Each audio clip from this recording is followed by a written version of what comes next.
morning, students, and welcome to another online biology class of St. Michael's Academy. Today I am going to discuss the second part of locomotion and movement. So let's start.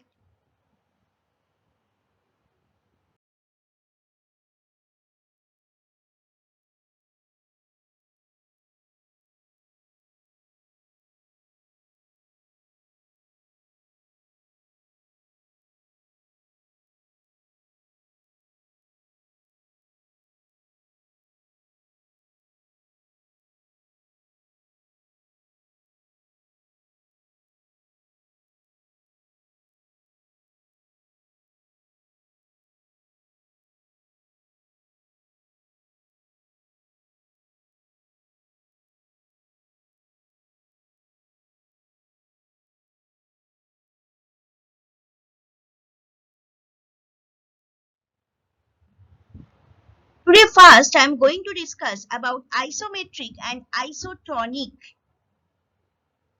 Isometric and isotonic muscular contraction of skeletal muscle. A muscular contraction in which the length of the muscle does not change. That is called isotonic contraction. So a muscular contraction in which the length of the muscle changes is called isotonic contraction.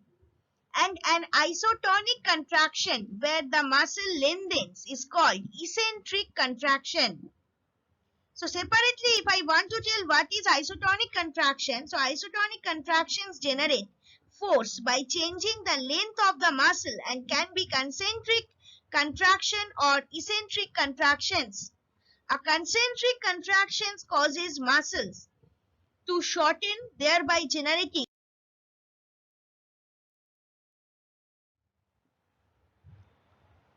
Now the next one, what are red muscles and white muscles? Red muscles are skeletal muscles that are rich in capillaries, myoglobin and mitochondria. Capillaries are very small blood vessels that deliver oxygenated blood to the muscles. This oxygen is taken up by a protein called myoglobin. And white muscles have fewer capillaries, myoglobin and mitochondria. White muscles contain fast twitch fibers,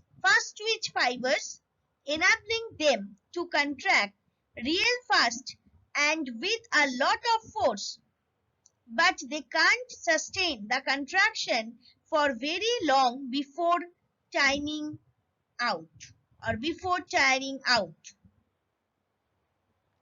Now, as an example of red muscle,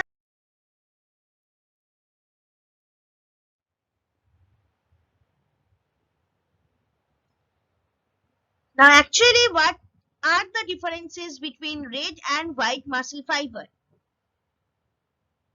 High content of myoglobin and cytochrome. In case of white muscle, low content of myoglobin and cytochrome. In case of red muscle, many mitochondria and opposite few mitochondria.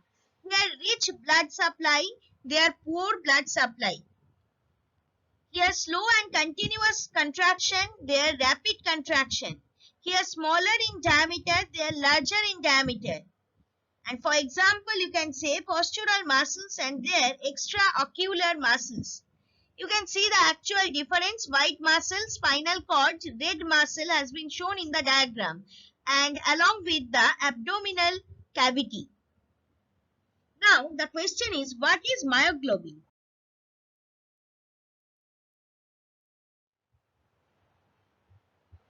Now here I am going to discuss about visceral or smooth or involuntary non-striated muscle. So visceral muscle tissue or smooth muscle is tissue associated with the internal organs of the body, especially those in the abdominal cavity. There are three types of muscle in the body: skeletal, smooth and cardiac. Now the next question is, why visceral muscle is called smooth muscle?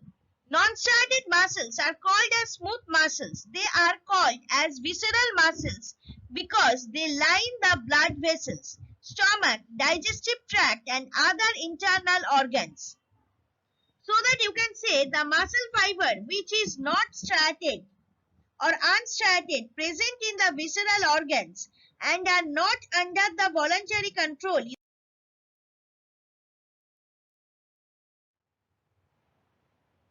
Now, what is cardiac muscle? Cardiac muscle, also called heart muscle or myocardium, is one of three types of vertebrate muscles, with the other two being skeletal or smooth muscles. It is an involuntary striated muscle that constitutes the main tissue of the walls of the heart. Cardiac muscle tissue works to keep your heart pumping through involuntary movements. This is one feature that differentiates it from skeletal muscle tissue, which you can control. It does this through specialized cells called pacemaker cells. These control the contractions of your heart. You can see in the diagram the muscle contraction in heart. That means this is cardiac muscle or heart muscle, or you can say involuntary striated muscle.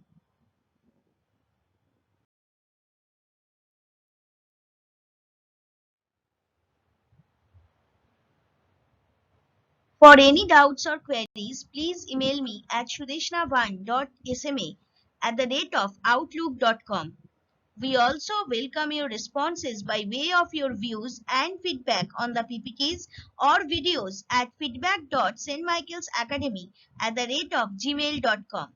Thank you, students, and have a nice day.